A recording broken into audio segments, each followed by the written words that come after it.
Hey everyone, welcome to another episode of the Rifle Church channel. Today I'm just going to be doing mail call. I'll be answering a few questions from subscribers, talking to the rooster over there, Johnny the Rooster,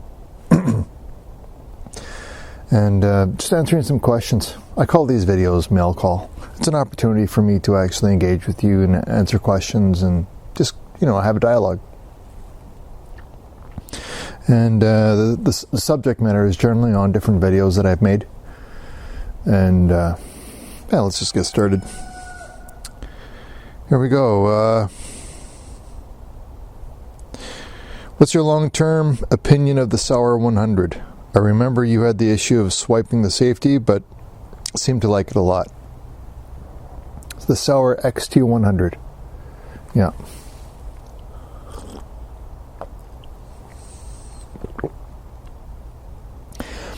I think overall, it's one of the fastest commercial hunting rifles I'd ever shot.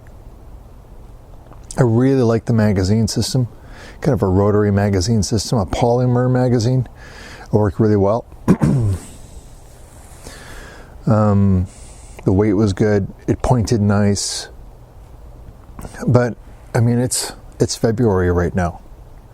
And so when I'm shooting rifles like that, I wear gloves. And you're right, I kept swiping the safety, and that's a real reliability problem for me. I'm sure there's something that I could do to stop myself from engaging the safety during rapid fire serials. Every once in a while, you need to shoot your rifle really fast for one reason or another. And if you're at risk of engaging your safety, that's a real problem for me. Also, the Sauer X. I got a freaking frog in my throat. Excuse me. So the safety thing. Also, it's got a 1 minute of angle guarantee. I couldn't get it to shoot under a minute of angle. Even when the rifle's bagged, under the forestock and under the buttstock and properly seated, I couldn't get it to shoot under an inch. Not really, in any meaningful way. And so, I decided to kind of cut and run on the Sauer XT100. Several years ago, I decided to actually step outside of my comfort zone and start shooting rifle platforms. Maybe I shouldn't call them platforms because they're all just bolt actions, but I decided to step outside my comfort zone and start shooting rifles that, frankly, it was new technology.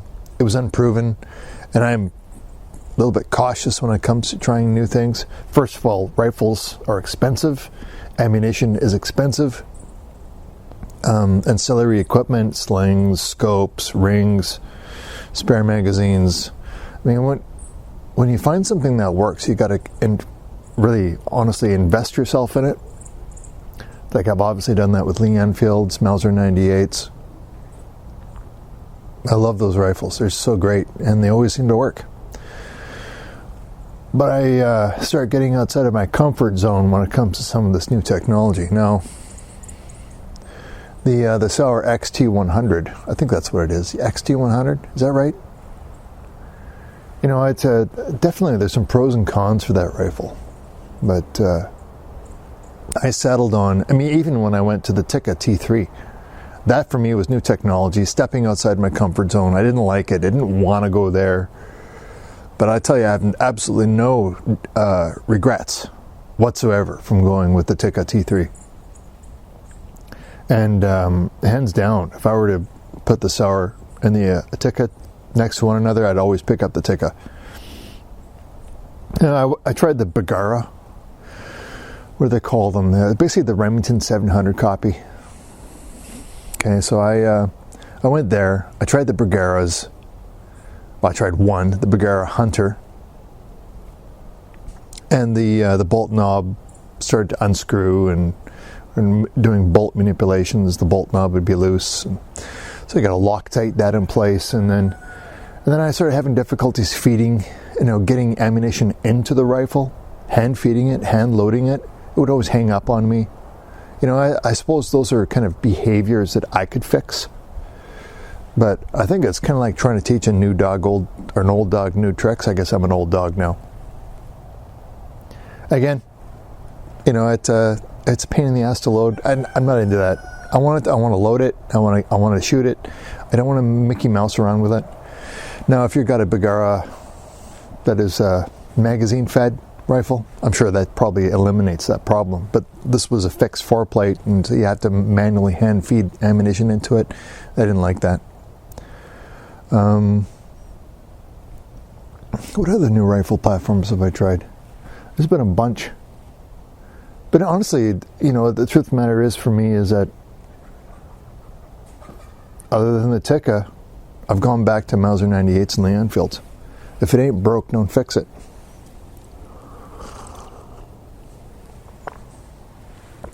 I will say, though, is that going back to old technology, I've even gone back to the Remington 700. It's probably going to be my main hunting rifle. It was a real challenge for me to go back to, because rifles are expensive. I don't have a lot of money. But I've been running Mauser 98s for so many years. I guess you just kind of, you want to diversify a little bit. And so I went with the Remington 700 American Wilderness rifle in 30-06. And again, I bought it used. Very, very rarely do I acquire a new rifle. And so initial impressions are good. I mean, it's the Remington 700 American Wilderness rifle. I mean, it's stainless, it's Cerakoted, it's all that different stuff. I mean, I ran the Howa ultralight. What do they call that thing? Alpine something or other. I'll put the text in with. I can never remember the name of that rifle. I think for those people out there that are into merchandising and sales, keep your name simple, easy to remember. So anyway, I ran that rifle. I had a bitch of a time running the bolt on that rifle, the Howa Mountain Alpine. That's what it is. I've heard nothing but great things about the Howas, and I actually traded that for the Remington American Wilderness rifle, one at 308, Remington's in 30-06. But I just couldn't manipulate the bolt without fighting with it. Now, I don't know if that was the type of Cerakoting that they used, and whether it was on the lugs and it was binding in the lug recesses, or, you know what I mean? I don't want to put grease in there, because if the rifle gets hot, it leaks into your chamber and into your ammunition. I don't want that. So if the rifle's going to fight me, I'm going to get rid of it. And so that's what I did. Now, for somebody else that doesn't need to run their rifle quickly, well, it's not a problem. But I'm of the, I need to be able to run my rifles quickly. Doesn't matter if it's a Mauser 98, Lee Enfield, or a Remington, all of those other rifles. It's one of the reasons why I've expanded my horizons into Tikka, because you can run them fast, and you can get detachable 10-round detachable box magazines for them, as per the CTR line, or the Tikka Arctic line, and so I'm pretty happy with that. Anyway, so I guess really what it comes down to for me is that, I moved. I won't stick around and push a rifle that I don't believe in. The only problem with doing rifle chair videos is that when you actually do a rifle review and the results aren't exactly positive, well then I have a rifle that I've reviewed and I need to sell it afterwards, and maybe what I should do is sell it before I make the video. Shoot myself in the foot. Anyway, let's try some other. I gotta find this here. Excuse me, just for one moment, as I find your comments. Okay, comments. Okay. Our democracy, this is from Turtle Wolfpack. This is after the honk honk video I did about the Canadian truckers in Ottawa. Our democracy was never a democracy, and current events proves this. If we have a democracy, the entire governing system needs to be torn down and rebuilt in a way that actually guarantees the power in the hands of the people. You know, so Canada's democracy, I guess I got to be careful the way I answer this. I'm not entirely sure I agree with you that Canada's democracy has never been a democracy. I think at one point in time it was. But what I will say is that our democracy has been exceedingly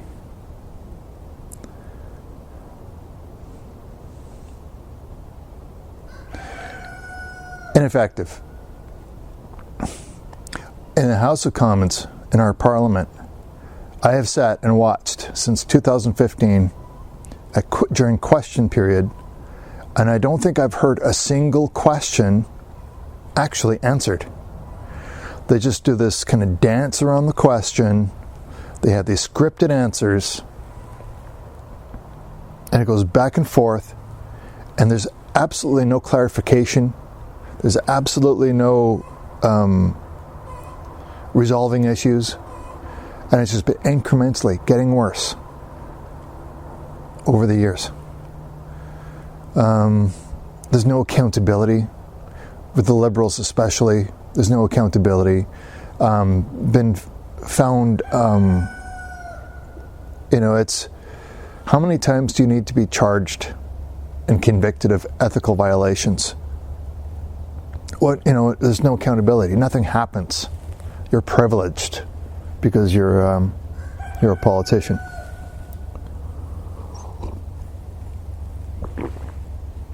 I made a video about there needs to be some type of association, like a professional association for politicians. So if you've been found to be unethical, or you've breached your authorities, and you've been found guilty of this or that, is that you need to be able to go up in front of a council and be held accountable for your bad decisions.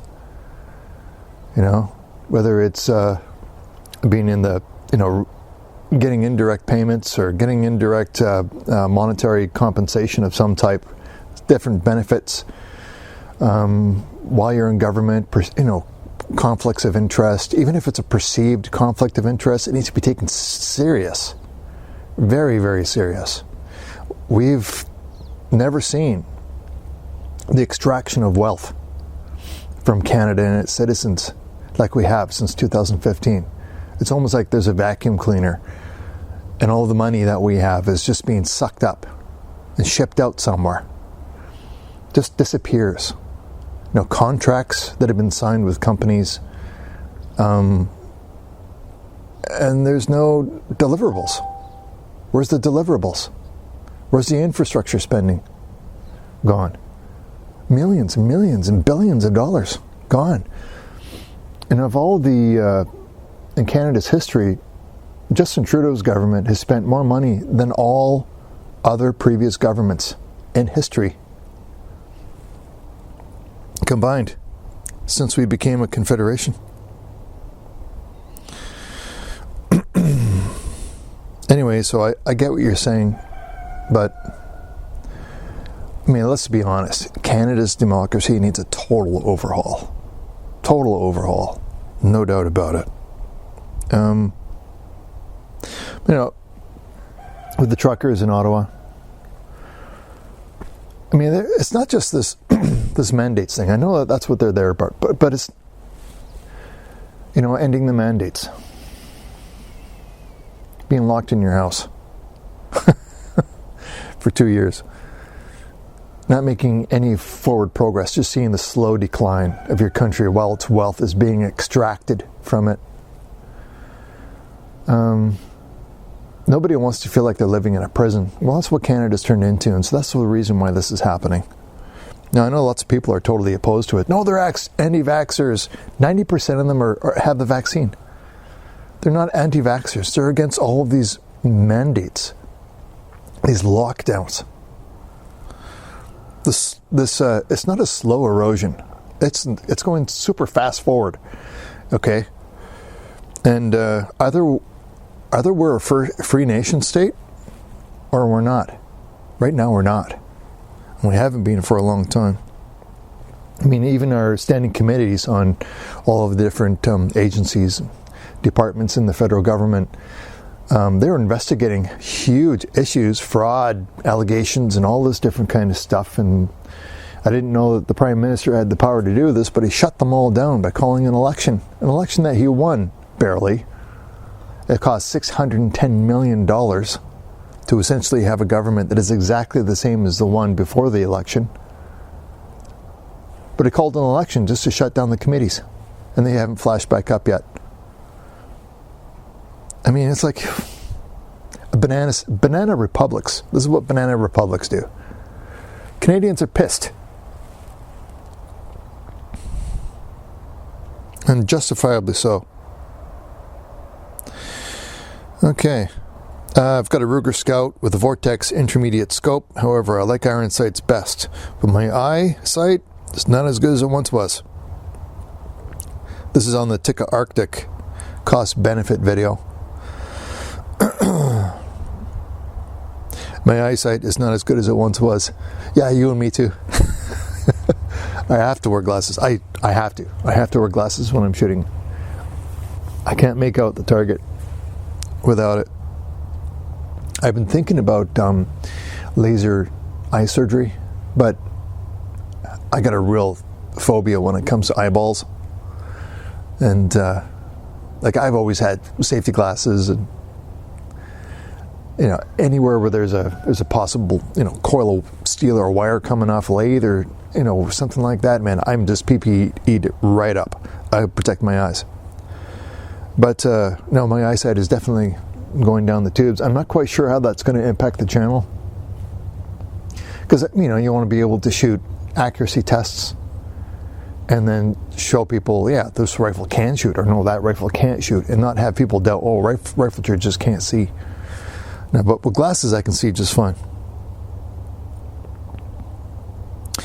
AR-15 rack grade performance expectations. This is the AR-15 rack grade rifle. I think this is the rifle. It was the Colt AR-15A4.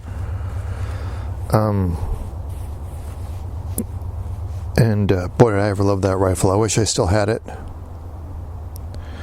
You may or may not know is that several years ago, the Liberal Party of Canada, again, the lockdown party, what they've been doing to... See, here's the thing is that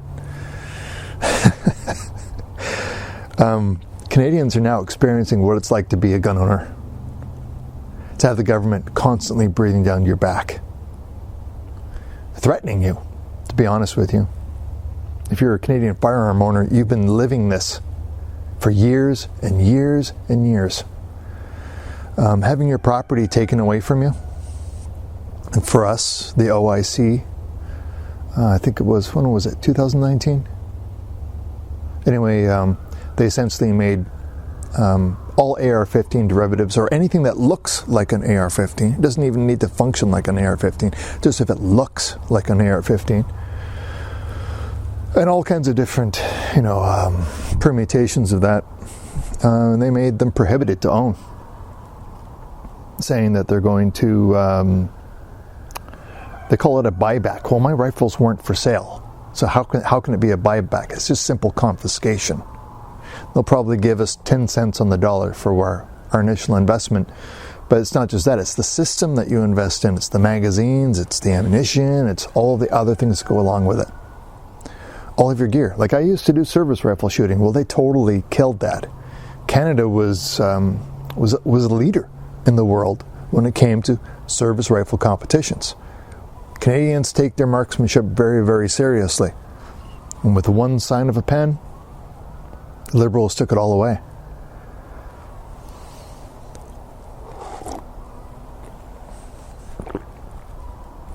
Not just the equipment, it's the lifestyle. It's the vocational choices of some people. This is how they make their lives, their livelihoods, is the industry. Anyway, and they don't care. They don't care whose lives they destroy. And they won't hesitate to do it. They're not your friendly government. They are not. They are not. Anyway, yeah, that Colt AR-15A4 was great. I loved it. It was a 3-minute angle rifle, but it always worked. You know, different types of ammunition it would shoot a bit differently, but generally that government profile 1-in-7 twist 20-inch barrel shot pretty much everything pretty reasonably. I loved it. Don't want to kill some of these subjects to death here. So here's Jed's Rifle, a movie. It's a video about Red Dawn, the very first one with Patrick Swayze and Charlie Sheen and those fantastic actors. What a great movie. I'm gonna have to watch that movie tonight. I enjoyed that movie and owned a Ruger M77 308 back in the day. I'm 61 and still ticking for the most part, so I highly relate to your video. Well done, sir. Thanks for letting the next generation know about us. I was in the Marine Corps during that Cold War time frame, and all we heard about was Russians, this and commies that. When I retired from the Marine Corps, I got a certificate from the Secretary of Defense congratulating me on helping to win the Cold War. Propaganda, yes. It just shows the state of mind we were all in at the time. It disheartens me to see that the commies may have won anyway. By brainwashing this generation to lean towards communist ideals and government. Maybe your video will reach some of these people enough to research what communism really does to a society, and that we need to avoid it at all costs. Thanks, brother. Yeah, thanks, Doug. Thanks, Doug. You know, some of these videos, I mean, really honestly, it's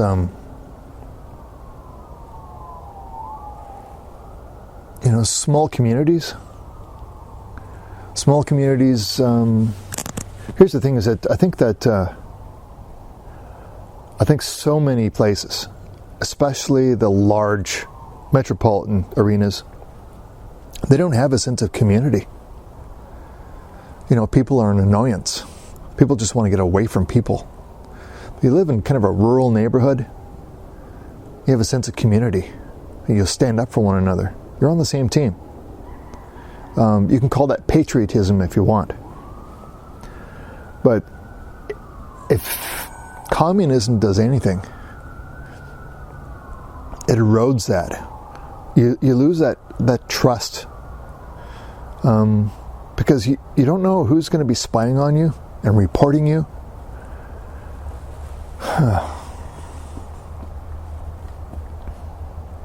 Communism doesn't kill a community. It pits neighbor against neighbor.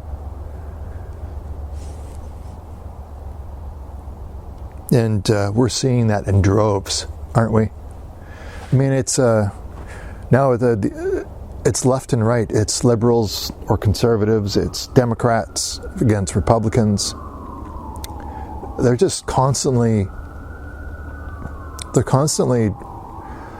picking at our differences and turning them into these mountains, rather than saying, you know what, we're all on the same team, no matter what your political affiliation, and whether it's Democrats or the Republican government, or whether it's a conservative or the liberal government, is that they're going to govern for all Canadians.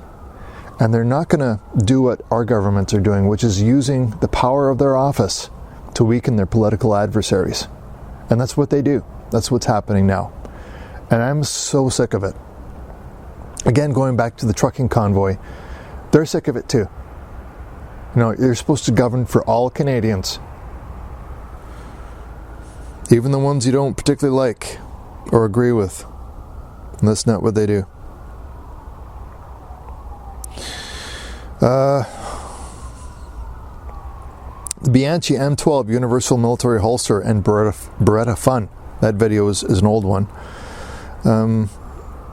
But It says, it's basically a featureless bucket holster that fits most duty-sized guns.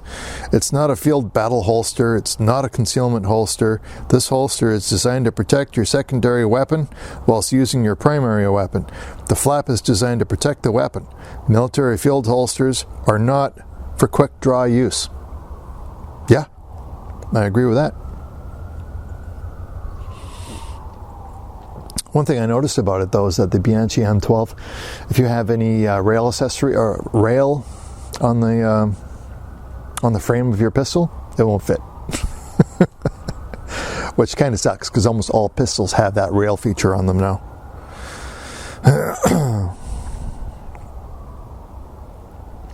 The Paracord AR-15 trigger job.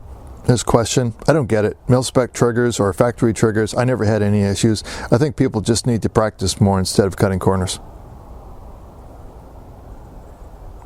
Yeah, I don't think that's cutting corners. Yeah, how many rounds of practice do you need? I mean,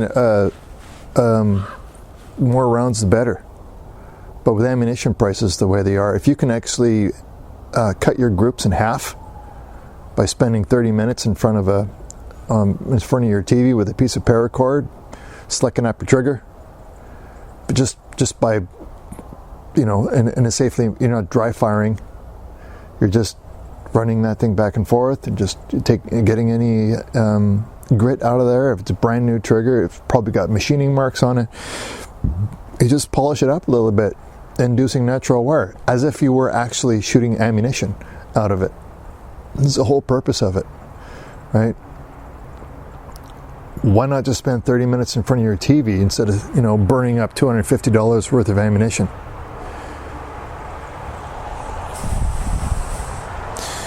I don't think it's a gimmick. I don't think it's cutting corners. I think it's just common sense.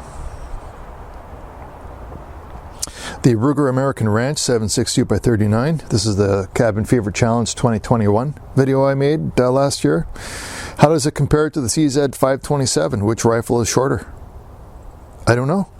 I would love to spend some time with the 527. The CZ 527. I would love it. Love it, love it, love it. But I can't compare the two. Never shot the rifle. I would love to, though. I love Mausers, period.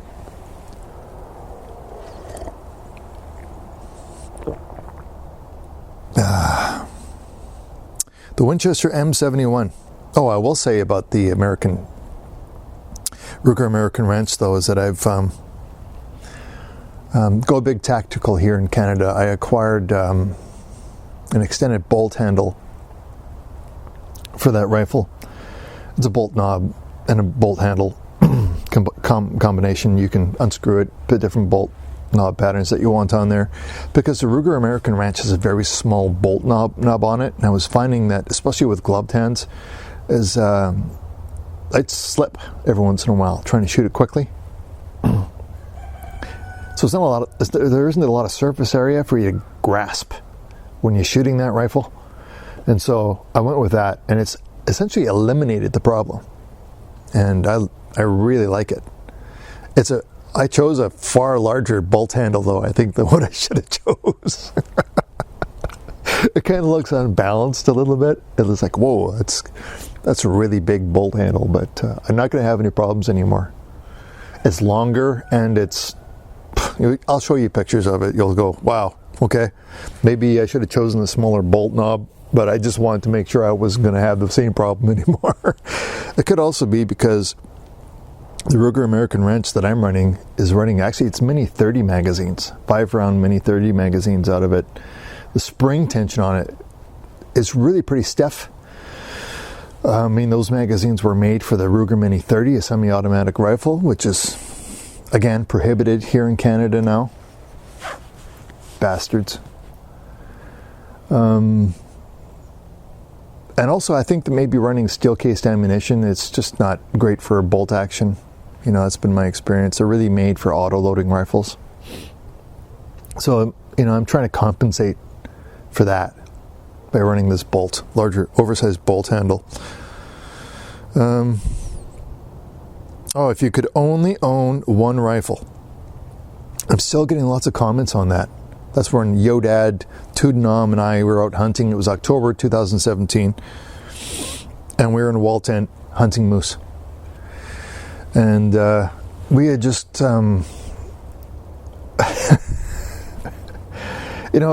it's one of those things where we were 60 miles south of town, which is like a hick town. Well, not a hick town. It's a beautiful town full of beautiful people, but you know what I mean. A small town. There's not a lot of stuff there. There's a grocery store. Prices are outrageous. But it's basically a town on a highway. And there's not a lot there. But, it's still a great town. Great people. Good hunting, though. But it's in the middle of, it's right in the smack dab in the middle of the mountain pine beetle epidemic area. It's basically a dead forest. And so we set up a wall tent about 30 kilometers down this lake, and so a lot of trips back and forth, getting a wall tent, a stove, all of our gear, all of our stuff, food, coolers, and several trips back and forth. Finally got everything down to the south end of the lake, set up the wall tent. We got there, it's a sea of dead trees. And so I found us a little patch of spruce trees, which were still alive, because mountain pine beetle don't eat spruce trees, right? The pine forest is dead. Set up the wall tent inside that spruce patch, and then we had torrential rains. I mean, we're talking, what do they call it now? Atmospheric river. Okay. And it just pounded us for 2 days straight. Constant driving rain. The wall tent handled it beautifully. Thank God for the wood stove, being able to dry out our gear, staying warm. Had chainsaw, lots of firewood, being kind of a mountain pine beetle area. But after 2 days of driving rain, roads were we didn't know it at the time, but roads were being blown out. Rivers were in flood. A huge erosion because of this mountain pine beetle areas. But then after 2 days of rain, the wind came up. And you could hear trees coming down everywhere. Especially at night, because you're listening for it, right? So you kind of sit there in your sleeping bag and you hear trees coming down around you, thanking God that we're in this little spruce patch. But the forest around us was coming down. It was scary. It was really scary. Anyway, we did a video on if you could only own one rifle. And we were running just, Lee Enfields and Mauser 98s. It's our go-to rifles. We know they're going to work. We're not going to have little, parts and issues. Like we were talking about the Sauer XT100. One thing I'll say about that rifle, the bolt is diminutive. The firing pin is tiny. All of the tolerances are uber tight. And that puts me outside of my comfort zone, because I like strong, rugged parts. Not little tiny safeties and little tiny firing pins and all that different kind of delicate little, highly engineered, CNC machined. I like big 98 large ring Mausers and Lee Enfields, and so that's basically what we said. This is, if we could only grab one rifle and go, we want something that's going to work. It may not be fancy, but it'll be reliable. And if you know how to shoot it well, what's the problem? So we've had all kinds of people kind of chiming in. Lots of Ruger Gun Scout rifles. Again, pretty rugged. Not terribly fast. Lots of people recommending this, recommending that. And this guy, he said commercial Mauser in 30-06. Yeah, we're on the same page. We're not choosing all these fancy schmancy systems that are on the market today. We're using technology that's, well, pretty old.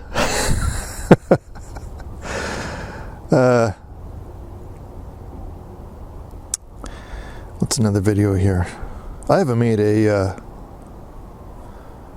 mail call video for, when was the last one? It's like over a year. Oh, this is a video that really got under a lot of people's skin. What is Crown Land Trespass? Now, this is in Canada. We have Crown Land. Now, it's Crown Land is is what it is. So essentially it's owned by the people, but held by the government under the authority of the crown. That's how they look at it. There's provincial crown land, there's federal crown land, and then you have municipal land, and then you have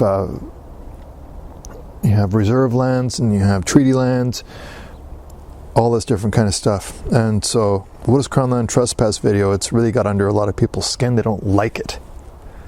I guess maybe I think it's a system that works pretty good. It's not perfect by any stretch of the imagination, but it's what we have. And Kelvin says, God the Almighty gave human beings all the land, water, sea, animals to eat, fish to eat, water to drink, plants for health, for illnesses, and no other man has a right to make anyone pay for anything unless it's our land to till and populate, as this is truth, and this is truth. So that's basically he's an anarchist. He doesn't want governments. There's another way of looking at it, and this is where the World Economic Forum, where you own nothing and you will be happy. I don't like that whole concept. That's communism, is what that is. You will own nothing and you will be happy. Now, the way I look at property, though, is I'm only its custodian for a short period of time, and then it'll belong to someone. But ultimately, I'll eventually die and pass away. So will my children. They'll eventually die and pass away. And somebody else will step in. We're only temporary custodians. And this stuff that we're surrounded by, it'll eventually fall down and need to be rebuilt. It's just, we're sitting on a little postage stamp in the world.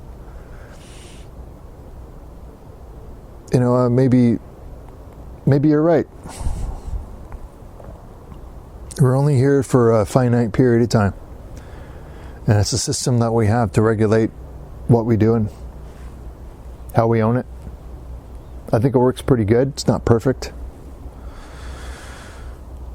But yeah, you can use crown land. You just need to go through a crown land application process depending on what it is that you want. If you want to build a dock on a lake, for example, under our Provincial Land Act, you should have a permit for your dock. And the reason why is because a fisheries habitat technician can say, you know what, this is really critical fish habitat, and you putting your dock here is not a good spot. We should probably move it 20 meters that way, and it's much safer for the environment. You're right in a fish migration area. Also, for example, docks, the longer they are, the more shade it provides, and you get all kinds of predators living underneath these docks.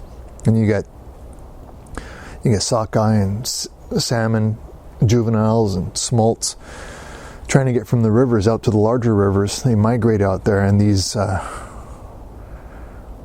fish are just gobbling them up because you've created habitat for these predators. The more docks you have in a lake, the more predators you have, and you get a species conversion. And that's not good, right? So there's reasons for these things so that professionals in their field can assess your application and determine whether it's a good idea or not, or whether there'll be any impact. What is the impact? What are the cumulative impacts of all these docks for all of the prime habitat for these small fish? Because they're going to swim around on the periphery of the lake. They avoid deep water. They want to be in the shallow water. But you've converted that habitat into you know what I mean? So, again, it's not perfect, but it's still a system.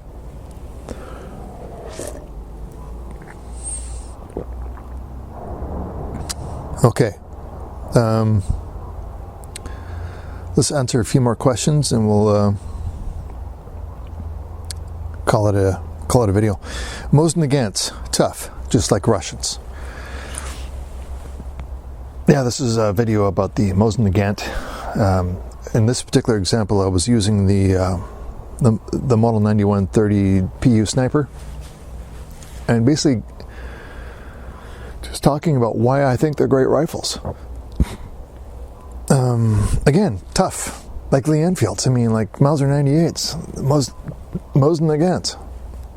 They were made to be robust and reliable. Your admiration for the Mosin carries weight. Strikes me, even as a non-sniper, as a good rifle to have, particularly in these trying times. Yeah, I mean,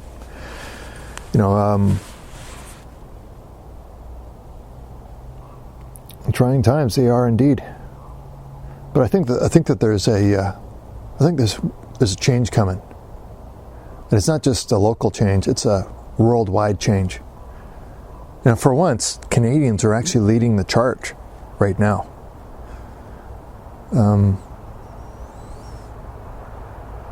Doesn't happen very often, does it? And it's something we should be very proud of. But yeah, I do admire the Mosin Nagant, and they just work really good. I mean, the Model 9130 is no lightweight. It's got a long barrel on it.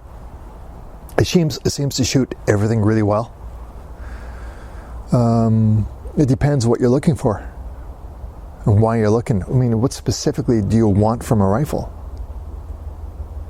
Anyway, standardization of ammunition specifically built for that rifle and its availability of it is something that I find very, very attractive. Again, you're not just buying a rifle, you're buying a system.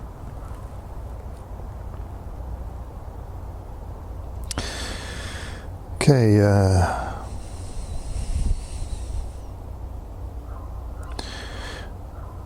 here we go. Let's try this one here. The general purpose rifle video. It's a weird video. I mean, I'm out doing road recce, and I've got the Tikka Arctic slung over my shoulder, and I'm walking across Blowdown, surveying a road. It's a very strange video. Getting eaten alive by bugs, so I got to keep moving. But these walking over this Blowdown and snow press, it slows you right down, and the mosquitoes catch up to you. Anyway, the general purpose rifle video. Now, the three I would put into the mix would all be 308s. First, the Tikka T3 Compact with an Icon 2.5 to 10 by 40 scope. Second would be the Ruger Gun Scout rifle with 3 sighting options. A Burris Scout 2 and 3/4 scope. I guess that's a long eye relief scope. And quick release rings, as well as a Holosun 2 MOA red dot with shake awake feature. Third would be the Kimber Hunter with a fixed Leupold 6 power worn ring base. This gun with scope and sling is under 7 pounds. I enjoyed the video, liked all of them. Kevin. Yeah, Tikka T3 Compact, the Ruger GSR, and a Kimber Hunter. I don't know the Kimber Hunter, but I know that they're light and that they're basically a Winchester Model 70 action, maybe a diminutive version of it. I owned a Kimber. It was a featherweight. It was lightweight and 308. Had beautiful French walnut. And I sold that rifle simply because I was scratching it up, banging it up, hunting, and row-conning up way up into the pass, up my Dees Lake, Jade Boulder Road, buckbrush, moose hunting. What a beautiful rifle, and I was pounding the crap out of it. I felt bad about it. I wouldn't feel bad if it was a Mauser 98. I wouldn't feel bad if it was a Lee Enfield. I wouldn't feel bad, But the Kimber, I just felt bad by bruising it up, scratching it up. And the other rifle, that was a good hunting trip. That was 2010. I actually shot a moose. It was with Remington 700 with a semi-heavy profile barrel and 35 Wellen. And again, pounded that rifle up. But I took a 200-meter shot. We called the moose in he was at least 800 meters away. And we were calling him, doing cow calls. He stopped on the edge of the lake, looked at us, looked back into the woods. I think he had a cow with him. We were doing cow calls. He looked at us again, 800 meters away. He could just hear us. We didn't see him. We saw the ripples in the lake. We saw the ripples in the water. We didn't see the moose. And then then we started doing bull calls because he wasn't responding to the cow. Because he kept looking into, because we had finally had binoculars on him at that point in time. He kept looking back into the tree line on a 45 away from us. We figured he had a cow with him, so we started doing a bull call, and that woke him up and brought him in. What got me about that was just how quickly he closed the distance. And he closed the distance from 800 meters to about 200 meters so fast that we were kind of, oh, geez, we got to get ourselves ready. And, whacking willows with, sticks and grunting away. And he got within 200 meters and he would have crossed the river and been right on top of us real quick. So got myself into a shooting position and hit him broadside, perfect broadside shot in the lungs. And I was using, and this was a mistake on my part. After opening up the moose and looking what the bullet did, I was using a 200 grain 35 caliber bullet that was made for the 35 Remington, and I was running that out of the 35 Wellen. It was around 2,600 feet per second was how fast that bullet was going. And when I hit the side of that moose, it slapped him hard, hit a rib, and literally exploded. So this is me. It's 2010.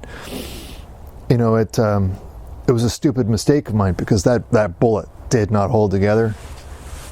The jackets on those 200 grain, I just thought 35 caliber bullet, 200 grain. I should have researched it. It's made for the 35 Wellen. It's supposed to be going much slower than 2,600 feet per second. And when I hit that moose, it just exploded. And there was no lungs left. It totally liquefied his lungs, and he died very quickly. But I kind of looked at 35 Wellen a little bit differently after that. I would definitely be choosing a more robust bullet, maybe an interlock, a 250 grain interlock, or something like that. Anyway, I guess I just cut off subject. But the general purpose rifle is something that it doesn't do anything particularly well, but it will do everything. Do you know what I mean? So you're choosing a 308 on 3 different rifles, that's good, but you kind of boxed yourself in a little bit. Maybe a general purpose rifle. I guess it depends what you're including in your philosophy of use for those 3 different rifles. And I'm not trying to criticize you or anything like that. I think those are all really beautiful choices. But I would probably have some caliber differentiation in there depending on what you were using. So for example, if I would have been perfectly happy running a 308 with a 180 grain bullet. At that distance, it's a dead moose. Put it right in the Boilermaker, it's a dead moose. You're gonna eat that winter. But having maybe some caliber variation in there would be good. But if you could only take one rifle, for me it'd probably be a Lee Enfield 303 British. It would, or it could be the Tikka T3 308. They're all similar. But I think that you should, instead of maybe just having three rifles, have everything for one rifle. Whether it's,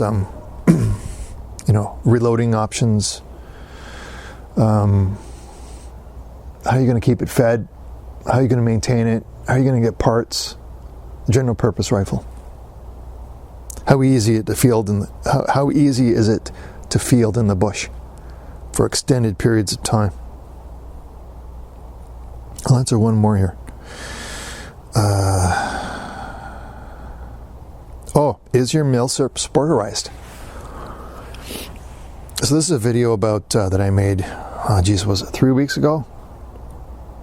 Is that military surplus rifles are frequently bought and sold on the premise that they haven't been sanded, that they're not sporterized, they still have all their wood.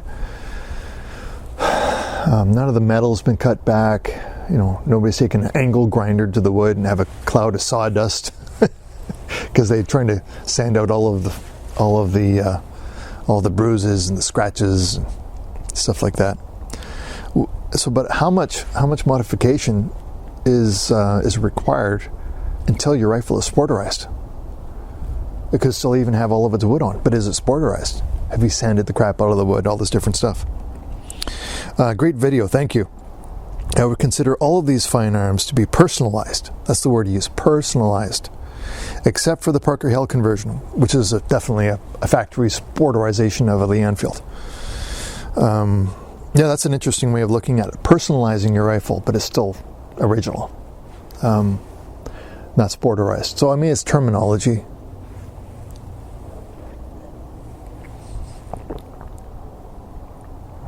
Terminology. Lots of comments in here. Anyway. Yeah, so for different projects that I have on the go, obviously right now my primary investment of time is the Cabin Fever Challenge. Right now the Cabin Fever Challenge is active. It activated January 1st and it closes March 31st, 2022. That's primarily what I'm working on right now. Scores are coming in. We have 6 fantastic division leaders that are on the team. Let me tell you, well, if it wasn't for those guys, man, I wouldn't get anything done. So that's great. Having a team of dedicated division leaders is just beautiful, and they're great guys, fun to talk to. You know, they make great videos. I enjoy watching their videos. I'm really enjoying seeing the submissions come in. There's some people out there that are using a little bit of artistic flair with their shooting. They're shooting, because it's a competition, in case you didn't know, the Cabin Fever Challenge is a shooting competition. It's 20 round course of fire, 5 rounds standing, 5 rounds kneeling, 5 rounds prone, 5 rounds sitting, in that order, with the mandatory 5 round reload in between each position. And you're not supposed to have any more than 5 rounds in your rifle at any one time.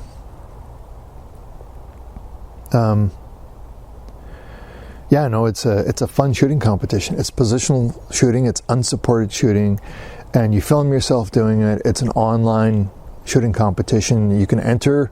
You just go to riflecherry.com, go to the Cabin Fever link, and all the rules, all the requirements. It's all right there. We even also have a Facebook group at Cabin Fever Challenge, one word.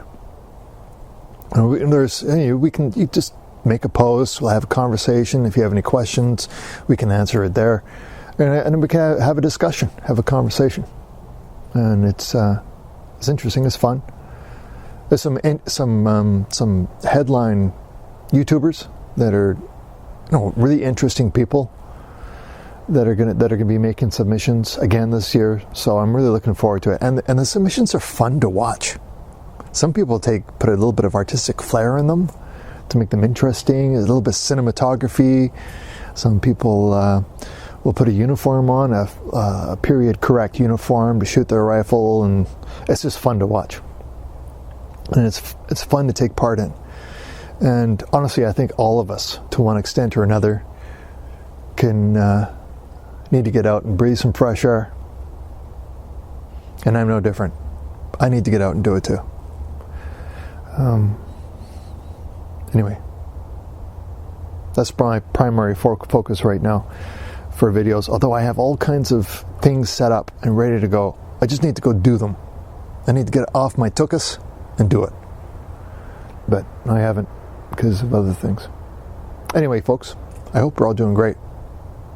That's another mail call video done. I think it's been over a year since I made one. Hope you're doing great. Cheers, and as always, Maple Leaf up.